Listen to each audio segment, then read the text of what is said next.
সকাল সকাল উঠেই কে বলে তো রান্নাঘরে আগে দৌড়াও? এক কোনো গৃহিণী, আর না হয় কোনো মা। তো সকালে উঠে রোজকার মতন আমাকে ছুটতে হয় আগে দুটোকে, আমার ছানা দুটোকে কখন টিফিন করে দেবো, তারা কি খেয়ে যাবে সেই চিন্তা। আর এক হয়েছে আমার কর্তামশাই, তারও খাওয়ার দেওয়ার চিন্তা, কি খেয়ে যাবে সেই চিন্তা। এই করতে করতে প্রত্যেক দিনই আমার সকালবেলা বন্ধুদেরকে গুড মর্নিং সুপ্রভাত জানাতেই ভুলে যাই।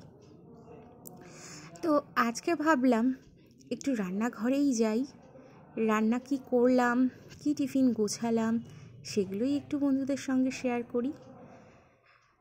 আর মায়েদের পূর্ণতা তো এই ছোটার পিছনেই। আমার সন্তান, আমার কর্তা, এদের পিছনে ছুটতেই তো মায়েরা বড় বেশি ভালোবাসে।